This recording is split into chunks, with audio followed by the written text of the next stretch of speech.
Gempa magnitudo 6,7 yang mengguncang Palu. Selanjutnya kita akan tanyakan langsung bagaimana kondisi terkini dengan jurnalis Kompas TV Rolis Mukhlis di sana. Rolis, bagaimana kondisi warga terdampak gempa di sana? Adakah informasi yang Anda peroleh? Apalagi Anda saat ini di depan Hotel Santika. Seperti apa suasananya? Ya, baik.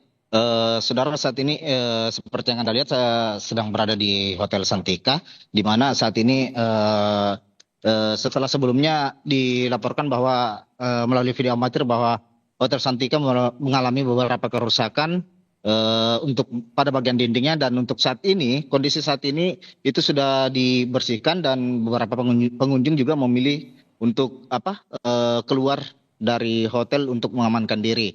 Nah, sementara untuk kondisi Palu secara keseluruhan sendiri sudah berangsur, warga sudah mulai berangsur pulih dan kembali masuk ke dalam rumah. Tapi untuk rumah sakit sendiri, Rumah Sakit Anutapura Palu, itu beberapa pasien masih memilih untuk di luar. Sementara pihak rumah sakit sendiri telah menyampaikan kepada pasien agar tetap tenang dan tidak panik, karena mereka juga pihak rumah sakit sendiri juga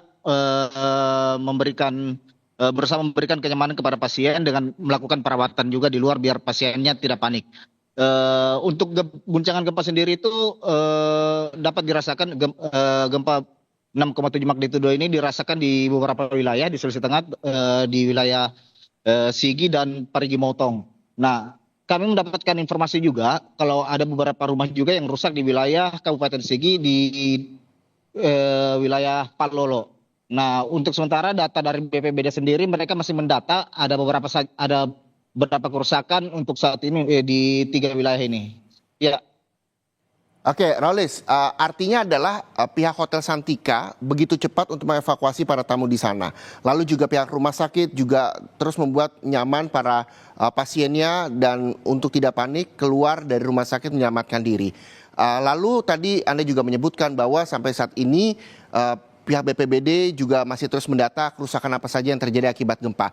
Adakah informasi yang Anda peroleh soal gempa susulan? Walaupun BMKG juga menyebut bahwa gempa tersebut tidak berpotensi tsunami. Ya, baik. Hingga pukul 12 waktu Indonesia Tengah tadi itu, data dari BMKG sendiri itu menyebutkan ada 13 kali gempa susulan yang berkekuatan 3 hingga 4 magnitudo. Nah, saat ini BMKG sendiri masih menghimbau warga untuk tetap waspada dan tetap hati-hati dan tidak termakan isu-isu yang mungkin keliru terkait dengan gempa yang terjadi barusan. Iya. Ya. Rolis, lalu bagaimana cara warga untuk bisa mendapatkan informasi entah itu dari BMKG ataupun instansi terkait? Apakah di sana sinyal masih aman untuk berkomunikasi? Kalau misalnya kita melakukan live report seperti ini bisa lebih aman. Apakah memang warga juga mendapatkan akses internet yang juga masih mudah di sana?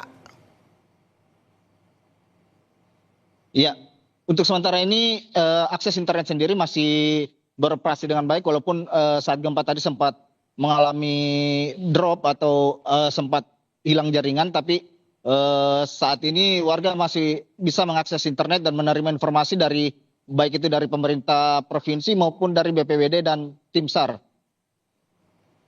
Ya.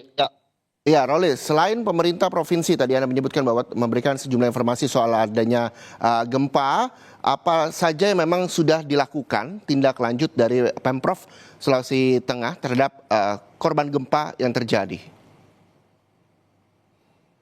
Ya, kalau untuk saat ini pemerintah Provinsi Sulawesi Tengah sendiri melalui Gubernur Anwar Hafid saat ini sudah menerjunkan